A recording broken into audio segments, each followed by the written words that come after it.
What's going on, guys? Welcome back to the Pure Buckets podcast. Today we're going to be trying something a little bit different, bit of a shorter video. I'm here with the boy Cole, and today we're going to be discussing James Harden and the Philadelphia 76ers. So, how you doing? I'm doing pretty good. Today's the day of no NBA basketball. We've had like a good stretch of consecutive series back to back. We're in the midst of the second round right now. I don't know. Would you say there's been been enough surprise going on, or you think it's kind of just gone how expected so far?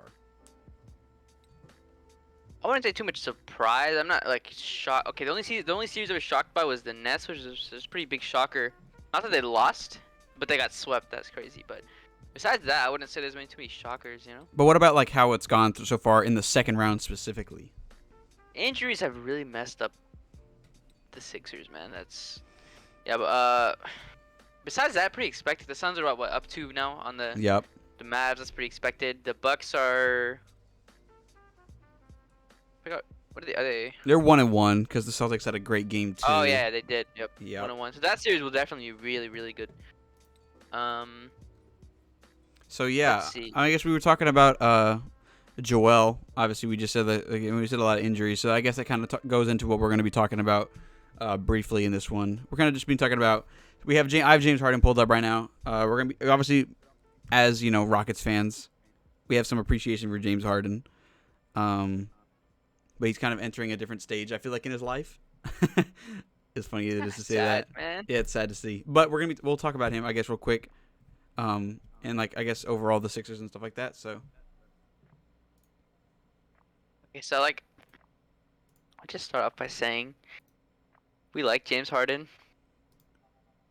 We Houston boys, Rockets, and he was in Houston for a long time, and it is painful to see him like this, bro. Yeah. It's just like, what happened? Like, this man used to drop 50, and it was like, all right, well, we did it again. Now it's like, woohoo! James Harden dropped 30. When was the last time he dropped 30? I don't even know. I don't know. It's been a while, bro. Yeah, for sure. He's definitely like. Okay, I'll just start off discussing a little bit of how the series is going right now. So in the first 2 games, what do you think about James Harden's performance? It's the case of where I didn't really have any issues in the first half. I know we were talking about it because we were watching the games. I was like, you know what? He had like what do you have? He had like 19 or like somewhere around like the higher 16 to 19 range at the end of the first half for both of the first 2 games. But in the first half, I remember in the first game, I was like, this is good as long as he can keep this up in the second half. I mean, we're looking at a damn near triple double. So I was like, this is not really a bad game from James Harden. Obviously, they're gonna. It was tied. Weren't they up? I think in the first half of the first game, and then they just started to blow it. I think in the second half is what happened in the first game. But Harden only posted 4 points in the second half of game 1, which, when you are a quote unquote superstar, when you are the reason the Sixers made the trade, you are the reason that gave the Sixers fans hope. You're the reason that gave the organization hope. Embiid was given hope for this team to go far, and because we all know James Harden, Hyped, man. he has so much capability, and we've seen it. But I mean, I don't really know. It's a big letdown. By the way, the last game that James Harden dropped 30 was March 29th, so not like actually too terribly ago. But before that one game, he only has one 30-point game as a Sixer. Granted, he played obviously most of those games with Embiid, so Harden doesn't need to. There's the thing: Harden doesn't need to drop 30. We weren't saying that for the entire regular season ever since he's been with Philly, but this whole team loses everything they have, every edge they have to it when Embiid goes down, and he misses the second round. So and then that came to the point where everyone was saying, we agree, Harden needs to step up. He needs to be that guy. This is his time to prove that he can actually take a team over the hump. Obviously, the stuff about his Rockets track record, but this was a different environment for him. And 2 games now without Embiid, it hasn't really gone well. He's not shooting the enough shots that he probably should. I know he's getting involved, but I'll talk about his relation to someone like Chris Paul later. But what do you think? Okay, even when Joel Embiid is there, he doesn't need to drop 30, but I feel like he's very inconsistent. Mm-hmm. Like some nights he'll play well. He'll drop like 22, 12 assists, 7 rebounds, and he'll shoot pretty efficiently, and that's good.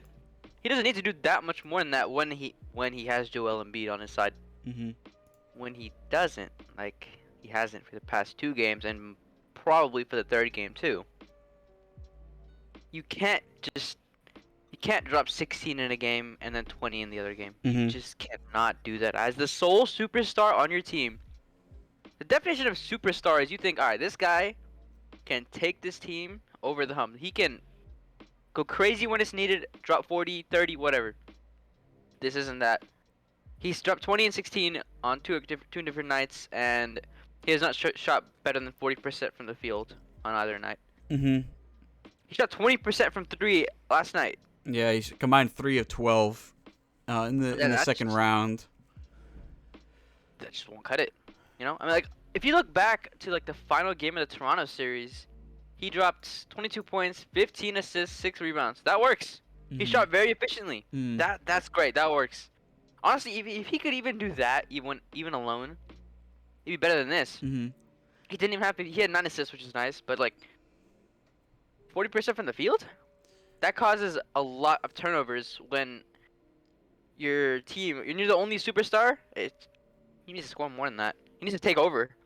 He needs to do more in the final parts of the game. The fourth quarter, he doesn't show up. I have a question for you.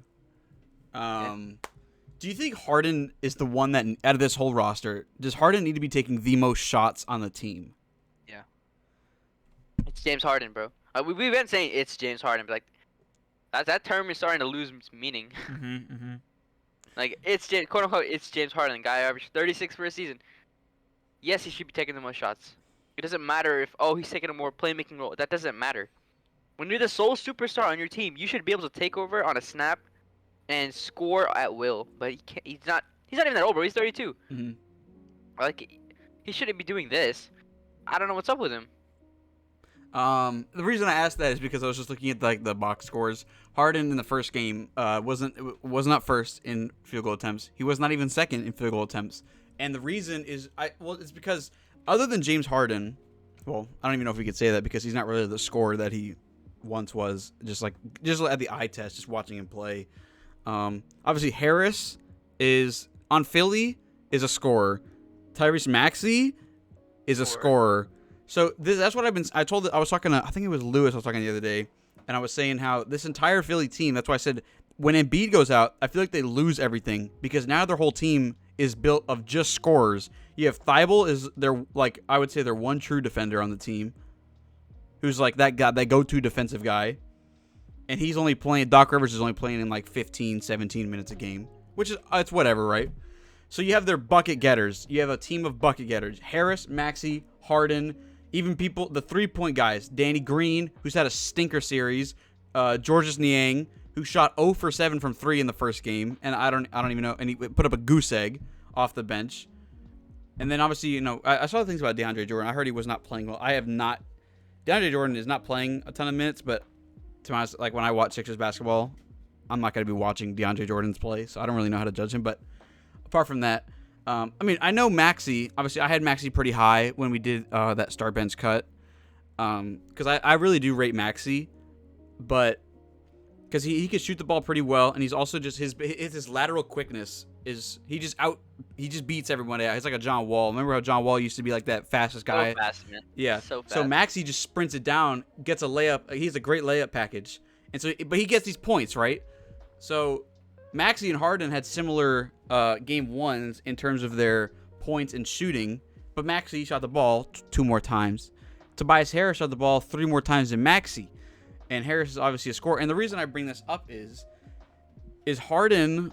I don't know what it is, but obviously Harden with the Rockets for his whole career, as well. Obviously, we know that Harden is he's a good passer. He likes to get his teammates involved. But when he was in Houston, everything goes through him in terms of scoring. The offense revolved around him. Yeah, he was the offense. Exactly. So now, I don't know if it's a coaching thing or if it's just like he's finally on. He went from Rockets to good, like superstar teams in the Nets, in the Sixers. I don't know what it is, if it's a mental thing kind of like that, but he's gone from being able to be the guy that takes over all the games and just says, yeah, I'm going to deal with you. I'm going to get the ball in the hoop. So now I feel like he's actively not trying to score, and he's trying to just facilitate everything. And to me, that's what separates him and like Chris Paul. I'd rather have you would rather have Chris Paul right now, obviously, right? Yeah, for sure. Yeah. So Because Chris Paul, when you need him in that final game, they needed him. He's like, all right, bet. Yes, I'll turn up. I'll shoot shots. Yeah, he's like, all right, you know what? I'm not gonna be point guard tonight. I'm just gonna score. That's the best part about Chris Paul, because he could just make that switch in his mind where it's like, okay, he always starts it off like he's like, okay, I'm gonna get my teammates involved. I'm gonna get Book on fire. I'm gonna get Mikal Bridges on fire. I'm gonna get obviously your boy DeAndre Ayton on fire, who's having a monster series. Okay, he's gonna get a bag. So Chris Paul's getting all his dudes involved. But when it comes down to certain situations where it's tight, like a couple times in the Pelicans game, obviously in that perfect game that he put up, 14 and 14, he just takes over in late stages of the game. He's like, okay, well, F all the passing. Like, I'm just going to play the game at my pace. He just decided, okay, you know what? My turn. And he just goes crazy. Exactly. James Harden doesn't have the ability to be like, all right, my turn. I'm going to score because I said so. He can't do that anymore. I don't know what happened. Mm-hmm. So even though... you think he's scared of shooting too much? I don't know. Do you think it's like one of the commentators was saying, I saw him trying to, like, you know, that typical where Harden just, it's like not really a Euro step, but it's like he kind of just like he uses his physicality to kind of like push past people in a way. I don't know if it's just, that can't be playoff basketball. He's like trying to do his thing and then he just stops. He doesn't have like the drive that I feel like he did like when we saw him obviously at his best. So he tries to drive in and he gets stopped. And then that's it. He goes back out, and then he just sees like Danny Green or somebody else on the wing, passes it over, and then it goes down. I've seen the games like that. Harden put up 16 and 20 in these two games, which is not what he needs to be putting up, but Not at all. we all know that. But I've seen him do a couple plays where they're not even that bad. Like he gets his nice layup, he gets a hole through the defense. That's what he's great at. But he doesn't have the same level of physicality, nor does he have the same level of. I remember Harden is just the step back three merchant. Like, who can guard that? Dude? He's not shooting that anymore like he was. Like he used to, dude. I remember we were watching games. He just walk up, step back, like it looked like he was doing it twice, and just drain it. It was the FU3 before LeBron did it. Exactly. It was actually unreal. Like you couldn't even guard it. He was just like, yeah, all right, I'm gonna score. What can you do? Yeah. Nothing. And now he's like, oh, guys, should I score? I don't know. Like, come on, man. Do you think Harden takes into consideration any of the criticism from media or just anybody? Sure. What? Yeah, he definitely. I'm sure he obviously no athlete's gonna be like, oh my god, the criticism hurts me so bad. No one's gonna say that. Yeah, right? But does he actually take it into consideration? Because it doesn't look like he's doing anything to change his game. He's playing the same. He's playing the same if Joel was on the court. I know. Exactly, which is horrible. He should not. I feel like. Remember back when he was in Houston in the playoffs, he'd be like, "Oh my God, he's just chucking up shots. He's just chucking up shots." That's what they all said. Saying that, and I feel like he might have just taken that into consideration. He might be like, I don't know, is he scared to take too many shots? That might. I don't know. Well, okay, wait. Yeah, go ahead. What do you think? What do you think about? Okay, this is different. I think we should move on from that topic, but still James Harden. So, what do you think about the Sixers paying him a supermax extension? So, if they did. They'd be paying him $61 million in his final year of the contract when he's 37. What do you think about that? So you ask, wait, so is he, like, after this season, is he going to be... Supermax? Is he eligible for Supermax after this season?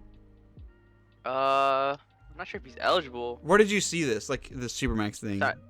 On Twitter, on like an account.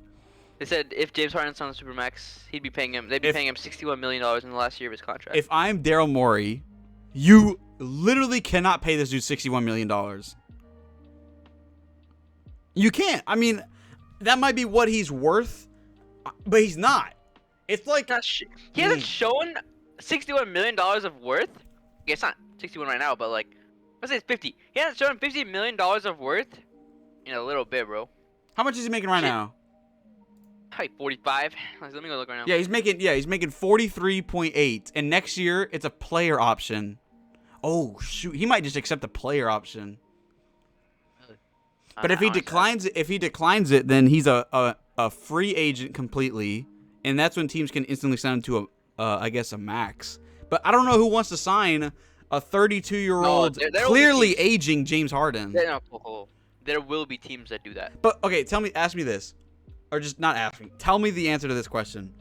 We've seen Harden now in this form with the Nets, which by the way, he was better with the Nets than he was in the Sixers. Like his numbers were like way better. I can pull up the exact tweet, but yeah, he was an MVP candidate on the Nets at one point. Yeah, but my point is that here, James. What the? It's the wrong James Harden one. Are you kidding me? I don't even know. No, I'm not okay. But okay, what team is in need of a James Harden right now? What role does James Harden bring to a team? Okay, well, borderline. I don't know, man. I feel like I don't know. What the Blazers go crazy? Like, all right, we want him. I don't know. No, but why would James? The whole point of James Harden leaving was that he wants to win, but he's not playing winning basketball, man. I feel like he might realize that he's been on the down low and accept the highest contract possible. Well, that's why I feel like he's just gonna accept his. I feel like that's why he's gonna accept this player option for at least another year. He's gonna look into what people are offering him. Dude, it's regardless of how bad he's playing right now, it's still James Harden. So some team will offer him a very, very big contract in the 50 millions, like per year. I would put money on that.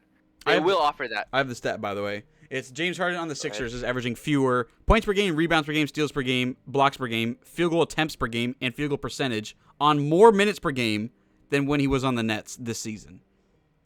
Doesn't work. So, and again, it's okay. It's like, oh well, he gained Embiid. Yeah, but he had Durant and Kyrie for not half the games, because I feel like Kyrie should have played more games when Harden left. For one of those games though. But yeah, my point is that he had Durant. He went from Durant to Embiid, two superstars. Nothing really. It's not like much changed for Harden, I feel like, to be honest with you. I'd say Embiid's a bit more ball dominant than KD. Embiid is a bit more ball dominant than Kevin Durant. Yeah. KD doesn't need the ball in his hand all the time. He doesn't. That's why he fits so well in the Warriors, man. He doesn't need to have the ball the entire time. That's very true. Like you know how James Harden needs the ball to play well? Yeah. Well, not lately. He's shown that he doesn't need the ball, but like. No, but Harden doesn't. What does Harden provide off ball? Does he provide lockdown defense on the defensive side? He doesn't have that gravity that other players do. Like I remember I saw, like this clip of like Curry, like of how valuable his off-ball defense is or offense. Because even if he doesn't have the ball, they're so scared of like him getting the ball and just throwing it up. That like 4 guys will get on Curry, and then so many other guys are free. Harden does not provide that. He has not provided that for like 3 years now. 2 years maybe. So like, I know for sure some team is going to give him a $50 million per year contract, and I feel like if he gets that offer on the table, he will take it. I think the way he's playing right now does not seem like he cares too much about winning, man. Like, what is he doing? I don't know. He might say that, but like. Last thing we'll say on James Harden is that he's averaging 40 minutes per game this postseason in 8 games with Philly, and he's averaging less than 19 points a game. So. Does not work at all.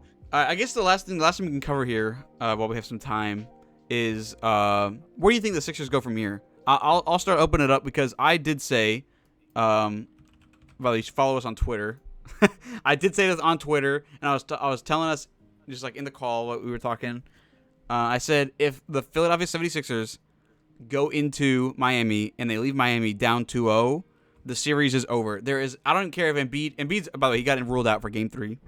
But I said maybe. No, I'm pretty sure. Ruled out, but like they might change it again. Go ahead. Okay, but I don't care if Embiid even comes back. If they're down 2-0, even with Embiid, I don't see them winning 4 out of the next 5 games under any conditions. I think the Heat already have this in the bag, and we're looking at a Heat. I think they're cruising through. This might even be so far an easier series for them than the Atlanta series. Wow. Atlanta took James Harden. A game on the road. Oh, you're right. Atlanta took a game on the road. I don't think the Sixers could do that. They're not taking a game in Miami. No. So now Philly comes back home, but what do you? And those Philly fans are ruthless, bro. So if Harden does the same thing in Philly, they're gonna be booing him. I feel like in the stadium. Dude, I heard something. I remember I was watching something, and they were like, if this gets to a Game 7 in Philly, don't bank on the fact that this is gonna be a home crowd, because that home crowd will turn on you. Yeah. So like, it's scary, bro. Like this Mhm. series might, it might just be over. If Embiid does not play, yeah, at least it's over. Now, honestly, I think it's just over. I think that's what I'm saying. I already said this series is over, and you can write that up. Last Even thing. with Embiid, up down 2-0 is rough because Miami does not blow things like that. Yeah. All right. Last thing we'll say then on this video: where do the Sixers go from here, if at all, Vibin, if they want to have a chance at winning the series? Oh, in the series specifically, or in the future? Well, I mean, there's no winning in their future, really. I mean, you have the offseason where they don't really. I don't really know the free agents, but just in this I'll series, touch on do they have both. what if they need to win? What needs to happen? They need to go. So, first of all, I don't know what's going on with Doc Rivers. He's got to get it together. I don't know what's going on, but he needs to go to James Harden and be like, "Yo, go back to Houston for a little bit and just play like that. We'll run the offense around you. Don't pass the ball so much, man. Just just shoot it. Shoot the ball. Try to go crazy on offense. Take step backs. Play more aggressively. Mm-hmm. I think if he can do that, their chances of winning go up a bit. I Mhm. don't think they'll win, but it'll help, and it'll make people be like, all right, well, he dropped 30. It's okay. It's not too much of his fault. But still, I'm saying it's his fault these past 2 games. It's for sure his fault. Yep. All right, then. Well, I appreciate you guys so much for watching this quick bit video on the Philadelphia 76ers and their playoff hopes as they are going down the drain. If you guys like this kind of content, subscribe for more. We're experimenting. Obviously, this is a shorter one. We'll probably we might even do another one right now. You never know.